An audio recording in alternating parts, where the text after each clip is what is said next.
How many times have you played small and shrunk yourself in front of your family or your friends because you didn't want to offend them? Or because you were scared, felt anxious about what your family would think, what your friends would think about you going after your dreams? Who are you to do that? Who do you think you are? That's not who you are. Calm down.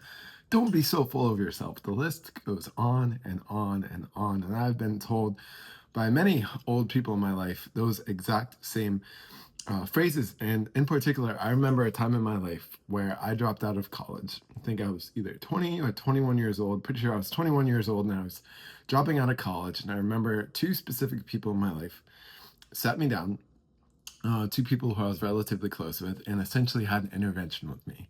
And this actually happened with more than two people. It happened more than one time, but in particular, this intervention, I was sat down and these people started asking me like, why are you dropping out? And the conversation started to go south, and it turned from like a quote unquote friendly intervention, which I knew it wasn't going to be, into a shout at Michael match. Tell him he's making the wrong decision, tell him he's going crazy, blah blah blah blah. And I remember I told this story. I dropped out of Boston, I moved to LA, I made friends in LA, and I told this story to one of my best friends in LA at the time. And what he said to me is, because I told him how I was literally sitting down on the ground, and these two people in my life at the time were literally sitting above me, and at one point standing above me. And I told him this, and he goes, "Why did you let yourself sit below them?" And that blew open my mind because I thought he was going to be like, "Oh, poor you. They shouldn't have said that to you. They should have asked you and listened to you and blah, blah, blah." But he goes, "Why did you let yourself sit below them?" And that question just blew open my mind. And it still, till this day, has blown open my mind because why? Why did I? Why did I play small?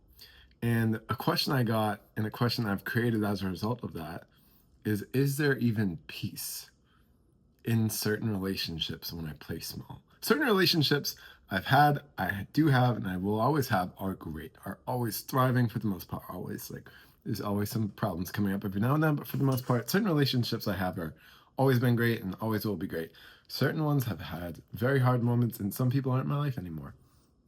Um, but for those relationships, the harder ones, so to speak, whether that's with your family or some friends who don't support you, um, is there even peace when you play small?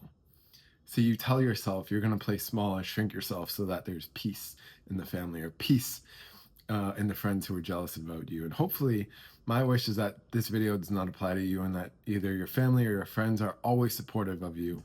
I've had a little bit of a different experience. Some people have come around, some have not. But the question remains, is there even peace in those relationships when you are playing small? Or are they still low key sending negative energy your way, even when you're playing small? And does that even matter? So ultimately, are you playing small for them? Or are you playing small for you so that you can feel comfortable in those relationships?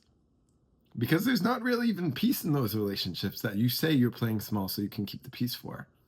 And frankly, my friend, what I've learned throughout the years is that the reason why you're playing small in these relationships, as I just told you, not for them, but for you, is because you have a lack of self acceptance.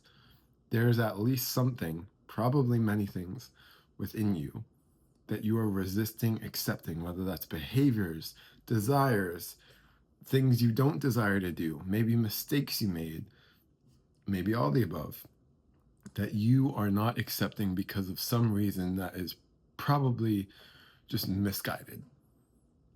And that is the reason why you're playing small. It always boils down to a lack of self acceptance. Once you fully accept yourself as you are, and this is a journey, mind you, there will be times when you realize, oh, I'm currently accepting myself, and this is great. And then there'll be times where you realize, oh, for the last 4 hours, I've been experiencing anxiety and fear of judgment because I haven't been accepting myself. And I've been giving my power away because I've actually been telling myself, these people haven't been accepting me, but that doesn't matter if I'm accepting myself. So it always goes back to self acceptance. The reason why you're playing small is there is a part of your life, part of you, you're not accepting. So ultimately, this playing small, this shrinking yourself, is not about your family, or it's not about your friends, or it's not about both. Whoever it is in your life that you feel like you're playing small in front of, they're just an excuse, essentially, a label your mind can say, you are the reason why I'm playing small. Take that finger and point it back at yourself and say, my lack of self-acceptance currently is why I'm playing small. Once you accept that, you can deal with it and accept yourself. That's all for the video, my friend. If you want help accepting yourself, we have a community. I would love to show you and love to help you with it. The link is down in the description. We have a challenge going on right now, a 10-day challenge. Love to see you there. That's it for the video. As always, I love you. I'm here with you. I fucking believe in you, and I'm rooting for you. Carpe diem your fucking day. Have an amazing rest of your day, and continue to be unexpected. Surprise yourself today. Accept yourself today. Peace.